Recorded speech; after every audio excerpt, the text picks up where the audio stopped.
At least it's not raining today, so we're in better shape. We had a meeting. I don't know how long it took, hour and a half, I guess. Full committees were there on each side, so we filled most of the room. We made a presentation directly related to the owner's proposed revenue sharing system as it would be combined with the player compensation system that they had also proposed. In the course of doing that, indicated to them that for a couple of different reasons, it didn't look to us like it was the way to go. In particular, the biggest reason was that it seems to us that both overall and on a club-by-club basis, all of the revenue sharing payments, both the new ones and the existing ones, would be paid for by player salary reductions.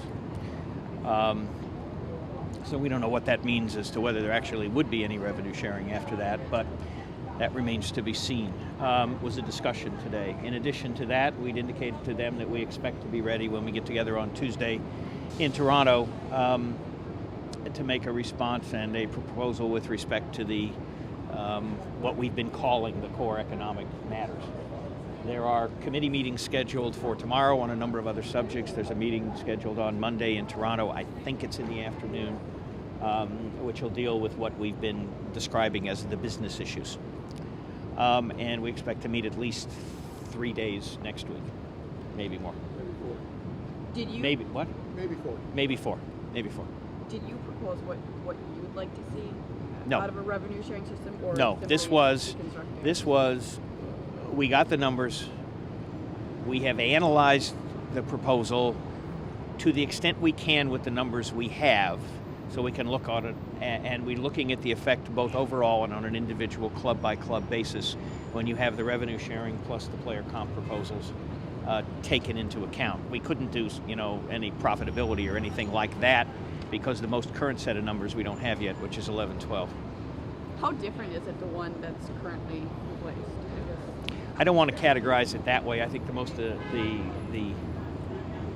important thing from our standpoint is that essentially all of the revenue sharing payments made by individual teams, they get back and then some in reduced player salary. How was your presentation received, do you feel? I'll let them comment on that. When do you expect to receive the 11-12 numbers? We don't know yet. They say they'll give it to us as soon as they can. So I don't know. You said that there's, in your eyes, no magic to September 15th. As the league... Let me respond, most precisely on that. What I said was that under the law, if an agreement expires, that may give someone the legal ability to go on strike or, in this case, to impose a lockout. There's no requirement that they do so, and if nobody does anything, you continue to work under the old conditions until they do things. And as of September 15th, of course, we'd have 3 weeks or so of training camps. And that is what the law says. And so the other thing I said, was that if there's a lockout, it's a matter of somebody has to choose to do that. Has the league let you know that in September 15th? You'll have to ask them what their views are. No, I'm asking You'll have to ask them what their views are. Do you have a good sense about how far apart you are on, let's just say, revenue sharing in general? Oh, there's a meaning. Let me just put it this way. There's a meaningful gulf there. I'll just leave it at that for now. Do you even feel like the first side should be involved in that revenue sharing discussion? Obviously, they've involved, I'm sorry, what? Say that again? They've involved you by making it. No, I think it's a mandatory subject of bargaining because it affects player salaries. I don't think they can do it without us, and they haven't suggested that they want to. How does revenue sharing affect player salary? Because it moves money from one team to another and determines how much is available to pay the employees.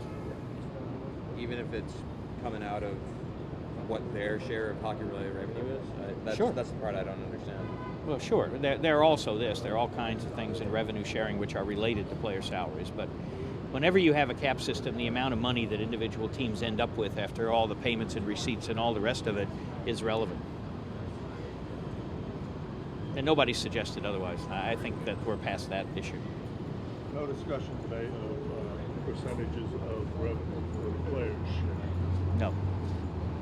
That- Well, or put another way, our analysis assumed a world in which their proposal took effect, both with respect to revenue sharing and with respect to the player comp numbers. But there was no discussion about whether that's a good or a bad number. So the counter proposal that we've been asking about a lot, you expect to have some form of Yeah, whether but whether you matter- call it a counter proposal, an alternative proposal, a proposal, or a tree, whatever it is, we expect it on Tuesday. The last part was a joke, in case anybody missed it. Today was just simply a presentation on it. Yeah, there was some Wasn't a discussion proposal, about it it, was but that's right. Do you believe that the player share of revenue is the major issue? I'm not going to categorize that. Not yet. Okay? All right, thanks. Thank you.